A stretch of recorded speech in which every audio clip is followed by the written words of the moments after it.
pre-placement in a home where a child cannot be in, and then take them and place them in it months prior before removal.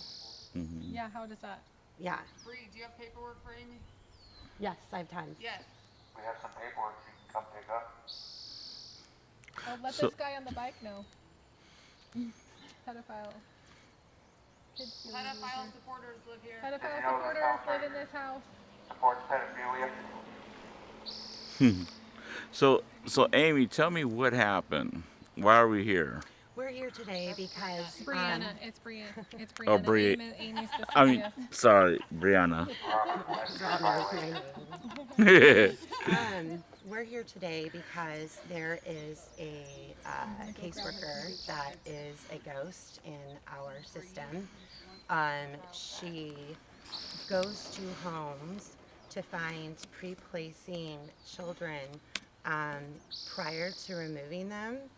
I find that to be interesting and not protocol with DHS caseworkers. Mm-hmm. She's been How do you writing feel about your reports on daughter? me for Is it two your and a half daughter? years. I've never met How do her. you feel I don't about know who she Amy, is. placing Um, children, a child, so with my son was pedophiles? placed in a home How do you where feel about that? previous sex abuse was founded by uncle and dad also You for know your allowing it daughter, to the happen. DHS worker that And placed child Amy in a Hatton pedophile feels home? like that is the right place for my We son got to some live. paperwork to sue her. Okay, and what do you mean by ghost? You can't find her in the system. So, for example, all of her reports and paperwork says that she works at Clackamas Branch, and it has a phone number and an extension and an email address that don't exist. So, finally, when I figured out who she was, I went to the Clackamas Branch. Nobody had ever heard of her. So I talked to the supervisor, and the supervisor said that she has never heard of her, and there's no We'll stay all day. placement, I brought a table for lunch. employment, excuse me, for Amy We'll have a Hatton picnic. ever working Her mom's at on a Clackamas mission. Right DHS. here. So I had to do the time Dangerous and freedom just on call public every DHS sidewalk. office until someone said, Y'all "Oh yes, want she works barbecue with here." us? And Yeah. I think it's really important We'll that have some people hot know dogs for that the Amy neighbor. Hatton works Yeah. with Marty Mahone, Mm-hmm. the other you just DHS have worker Amy in come the up, same building pick up her that paperwork. places children in foster care with founded sexual abusers. That'd be cool. There's some stuff going on at Oregon DHS. It's more than concerning. It's just beyond Might get disgusting. tired.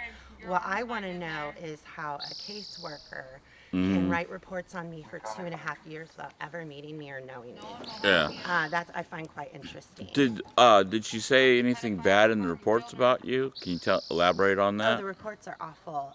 She has spent the last 2.5 years slamming me as a mother, Mm-hmm. saying things, that my children don't want anything to do with me.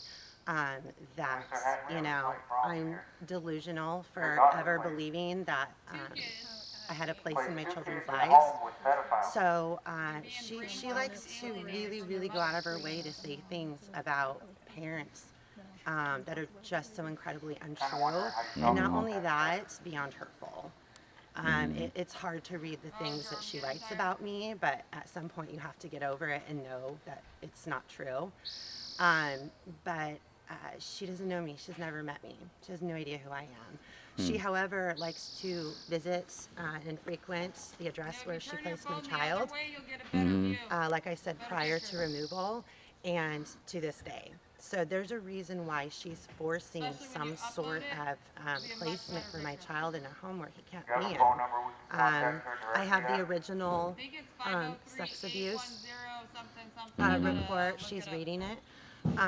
It simply states that my child cannot have no contact with uncle or live with dad. And that's where he is.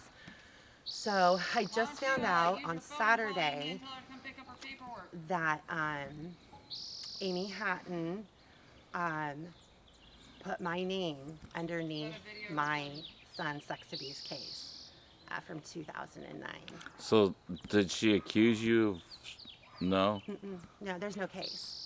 There's no case of me doing that. No, but I mean in the paperwork, did she accuse you of it?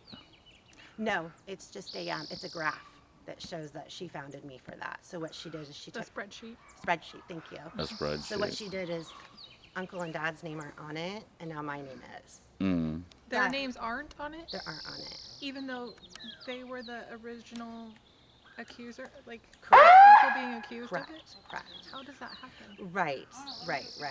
She's gone as far, and like I said, I just found this out last week. She's gone as far as placing cases under my name that are completely impossible.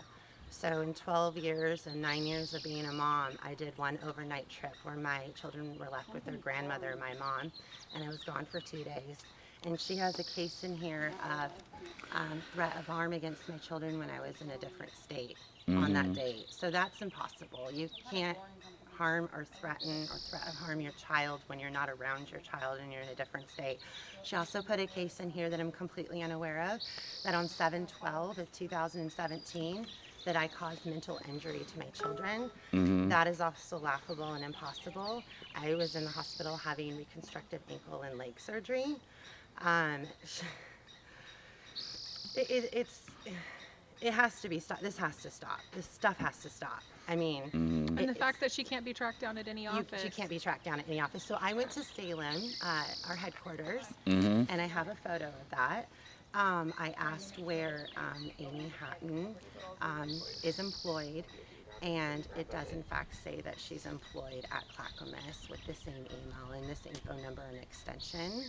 That doesn't exist, and it also had the green light on stating that she was available that day if I wanted to. So I went back again, and I showed him the picture, and I got someone different this time.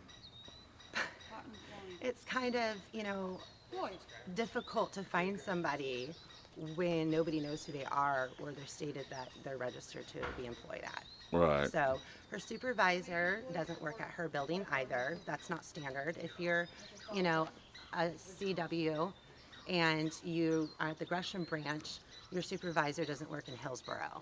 They work at your branch. So, yeah. Anyways. That's interesting.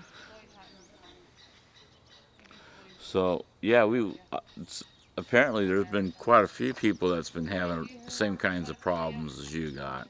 Right, and it's a lot of it's coming from this Oregon City branch.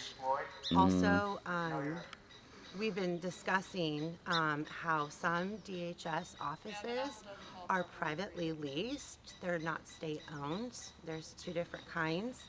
And I feel that if a DHS office is being privately leased through somebody, then there's nobody policing them. And then of course, you'll find that in most cases, nobody is policing Oregon DHS CPS. They do whatever they want. But that concerns me even more. That, if you're running CPS, DHS, and you're privately leasing your building, who's making you accountable? Yeah. All right, the police are here.